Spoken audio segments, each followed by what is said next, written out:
CCXP. What the heck, dude? Like, what? No wonder HBO didn't officially announce anything for that damn convention down in Brazil.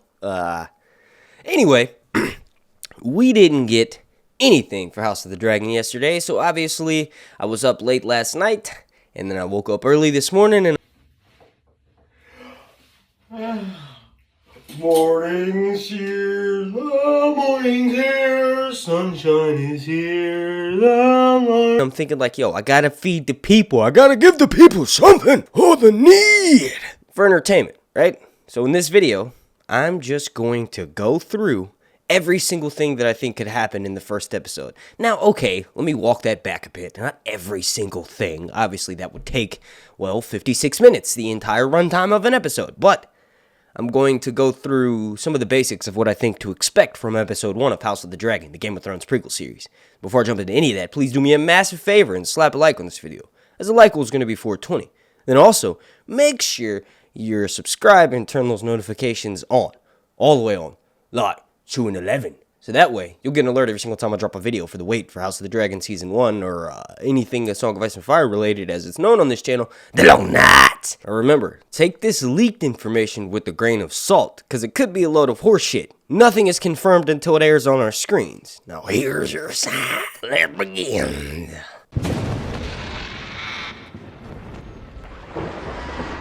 Alright, now first things first. Oh shoot. Wait, actually, please subscribe. Please subscribe. If you enjoy my content, the best thing you can do to help out my channel is to subscribe. I have a subscriber goal. I want to try to reach 100,000 here on YouTube before House of the Dragon begins. Alright, now the very first thing, this is obvious, the very first thing we need to talk about, what I think will happen in the first episode of House of the Dragon Season 1, Episode 1, is the opening scene. What will it be?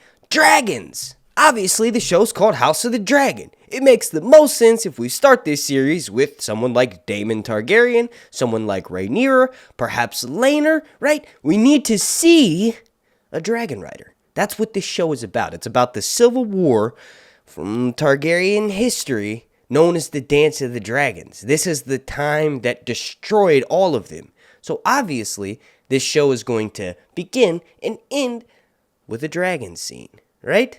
Opening scene, imagine something like fast-moving camera, drop-down, drone shots, right? Remember, we got that video footage of the guy who's working on House of the Dragon. He runs the camera rigs.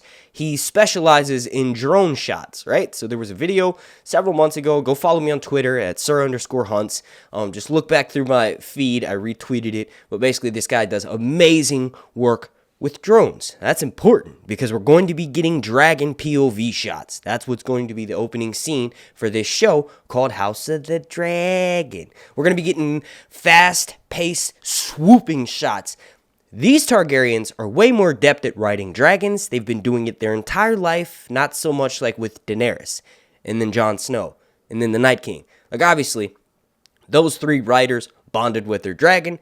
Daenerys and Drogon had the most experience, and still, it's nothing compared to the amount of experience the smallest or the youngest dragon rider has in this time period. The Targaryens not only know how to bond better with their dragons, but they also have things like harnesses, right? So this show, and I know it's up for debate, it has to include dragon harnesses. This is it's enough time before the main series to have dragon harnesses. Like, obviously, there's not going to be any harnesses around during Daenerys' time because no one's riding dragons. Why would there be any? They probably, get destroyed with time. Time fucks everyone, especially dragon saddles, right? So one of these pivotal scenes involving Daemon and Aemon, right? I have a theory, check the link down below in the description. I have a theory that Daemon is secretly Aemon's father, and this show may explore that theory. If you want to know more, obviously check the link down below in the description, or just type in Sir Hunt's Daemon is Aemon's father on YouTube. But saddles are going to be used, and I think the opening scene will actually be a shot of a dragon flying by, and then we'll get another shot of their saddle, right? So let's move on from this. The opening scene will 100% be a dragon and a rider, maybe even several dragons and several riders. You all let me know what you think down below in the comment section. Now, next things that should happen at some point in this episode. It's going to be we're probably going to get both of these, but it's like a battle / significant magical event, right? This is a fantasy series. It's political intrigue, it's familial drama, it's medieval, historical, based, right? But this is still a fantasy TV series. We've gotten leaked shots of weirwood trees in locations that they aren't necessarily supposed to be.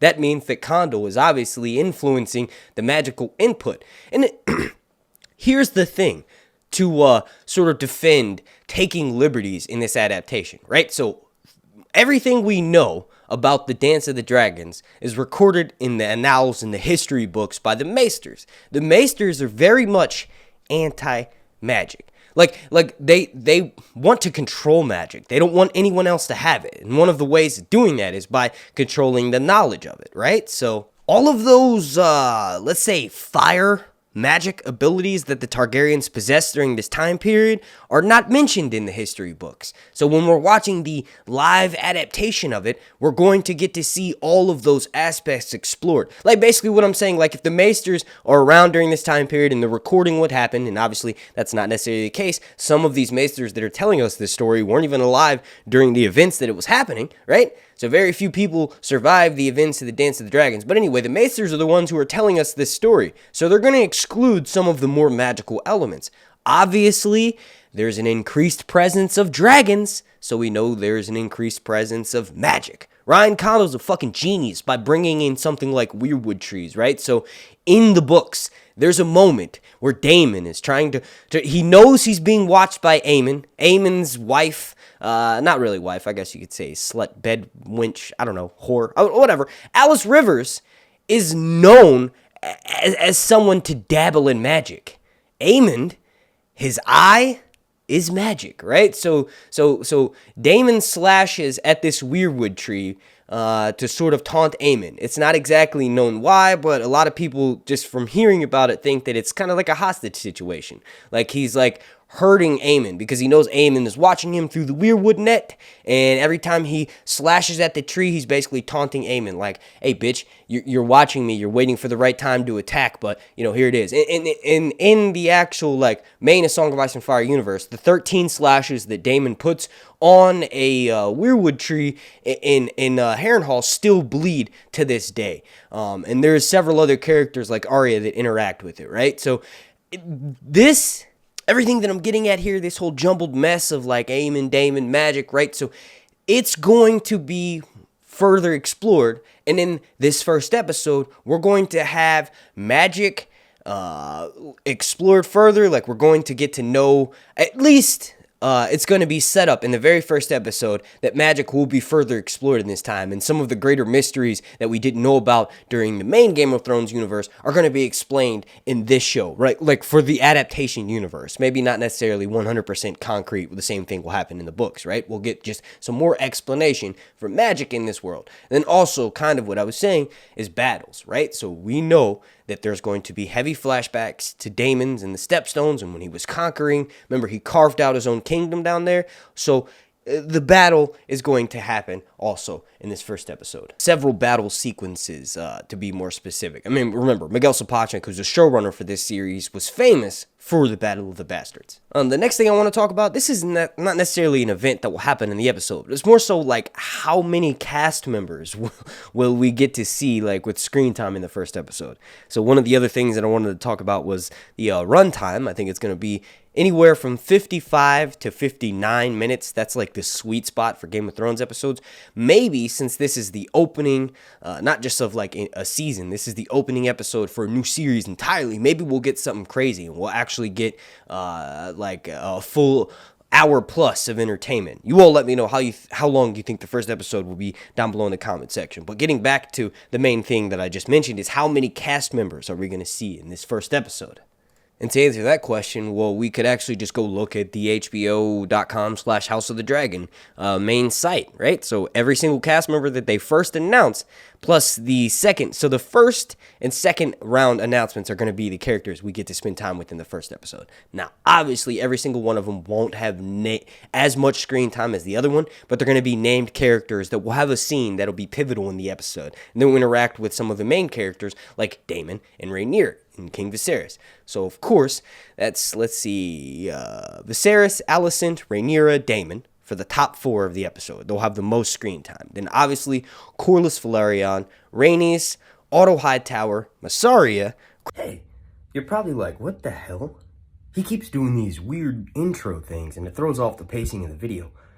Well, please, I'm asking you, subscribe. Just subscribe. Click that little button down at the bottom right-hand corner. Thank you very much. Kristen Cole, and since we have flashbacks, we'll likely be spending a similar amount of time in, maybe not in this episode, maybe in the second episode, it could be in this one, who knows, with the younger versions of those actors' counterparts, right? So I don't know if Matt Smith actually has an actor that's going to be playing a younger version of him, but we do know that Alicent and Rhaenyra will. That's one of the things that I thought was crucial for casting. I personally just had a child a little less than a year ago. My daughter will be here in April. One of the things that having children does unanimously across the board, specifically to the women, obviously they're the ones who experience all of the childbirth, right? It ages them, right? It makes you look a lot older than you were before you had kids. So that's one of the things that I thought would be important to get the time differential, to make it more physically obvious, is by casting younger versions of the women who have children and then keeping like Matt Smith basically looking the same, like he'll just have longer and shorter hair. It shows you physically that this is a different person entirely, right? So this is what happens when you have multiple kids back to back at a young age, right? I don't know. You all let me know what you think about that down below in the comment section. And then also, how many cast members do you think will be given screen time? I personally think we're going to be getting 7 to 8 just for the first episode alone. Obviously, all of them won't have equal amounts of screen time. All right, now we're getting into that sweet spot of this video, right? So we talked about the opening scene, the battle, the magical events of the episode, how many cast members, the episode runtime, and I'll, of course, run through those again real quickly. But the last few things that I want to talk about for this video is obviously going to be the thing that's in the front of most everyone's minds, right? So we kind of got bullshitted by the CCXP event. They knew they had nothing. It was basically just a 20-second interview with Olivia Cook, and she's talking about how House of the Dragon's coming out in 2022. Well, no fucking shit. We knew that. Whatever, they don't owe us anything. We literally just got the teaser trailer back in October, and it's hilarious that we're that thirsty. But we can at least get a release date, right? Like Lord of the Rings fucking announced the release date for over a year when their show's coming out. Like, come on, give us something. I want a release date for the trailer, right? So we get a release date for the trailer. We know the show will be out within 6 months. I can wait, right? Anyway, I think the show at this point, right? We're 1 month left in 2021. 2022 is the year that it will be premiering. I think this show will be coming out in May. The beginning of May. Maybe the second week of May. It just makes the most sense, right? You all let me know what you think down below in the comment section. Now, the ending scene, well, before I even talk about the ending scene for episode 1, I want to talk about the budget. The budget for this episode. The budget for the entirety of, well, I think it was $90 million on average per episode for Game of Thrones Season 8. So you can obviously expect if they throw something like $30 million at a pilot that got canceled, the Blood Moon thing, I would expect nothing less for this show. So I'd imagine anywhere from... well, here's the thing. Dragons are a lot more expensive to render than regular people talking in the throne room. So we could say maybe theoretically if they didn't have as many dragons and this was just another season of Game of Thrones, like maybe like a follow-up with no dragons or something, it would be like 60 to 70 million per episode. But this has dragons. I'm going to say that the budget for each one of these episodes for the first season of the Game of Thrones prequel series, House of the Dragon, will be $100 million. It just makes the most sense. You give an additional $10 million per episode to budget this out. We know it's going to be successful. At the very least, it's going to be amazing to watch. That, of course, means money and pouring that money into the budget to make it visually pleasing. All right, now just to run through my information again real quick. The opening scene, I believe, will be with dragons, specifically a dragon rider that will be showcasing their talent and their skills, how much better of a rider they are than Daenerys. I hope a saddle will be featured heavily. I also think that the first episode will set up the magical system during this time period. Like, we know there's more dragons. That means there has to be more magic during this time period, so it's going to be playing a heavier role during this. There's going to be a lot more characters that will have some magical backdrop to them, so to speak, and most of that is absent from the source material, I would say, because the people that are telling us the story are the Maesters. The Maesters want to stamp out all magical knowledge. They want to hold it, right? They say they want a fair playing field, and one of the ways to do that is by eliminating magic, so that, you kind of just have people in armies, right? I also think that we're going to be getting at least 7 of the main cast members to have screen time, as well as some of their confirmed counterparts will be having screen time in that episode. I think the episode will be right around 60 minutes. I think the show will be coming out in May, no later than the second week of May. I think the ending scene of the first episode will likely be the death of a character that they've set up. And I know this is so cliche and cheesy, but it's the way they're going to go. They're going to set up the death of a character that is unexpected. It's going to be someone who doesn't die until much later in the books. That's going to happen early on in the first season, right? I predict the first episode. That'll probably be the ending scene. It'll be a character that we're not expecting to die until much later. They're going to die early on, which will throw their arc and their plot or whatever for the next couple of seasons up into the air. We don't know what's going to happen. That's going to be probably split up between several other characters, so we can't predict where the plot is going as much. And also, lastly, I think the budget for this first episode will be $100 million. All right, I want to thank you all so much for watching. I've already taken up so much of your time. I've already asked you to do so much. So please just subscribe and turn your notifications on. Thank you so much to every single member of my Patreon family over on patreon.com/SirHuntsReviews. My name's Mark, and this has been Sir Hunt's Long Nights Reviews. Oh, boom. This is the song Aemon's going to be singing as he's dying in a couple of years from now in House of the Dragon season whatever. We're going down in an early round. And sugar, we're going down swinging. I'll be your number one with a bullet. I love your blue sky and blue down. I chime in with haven't you people ever heard of closing the goddamn door? No, it's much better to fix these kinds of things with a sense of poison rationality. What the hell? All right, bye y'all. Every time I go somewhere, I gotta reach down in my purse and pay your way and your homeboy way. And sometimes your dragon's way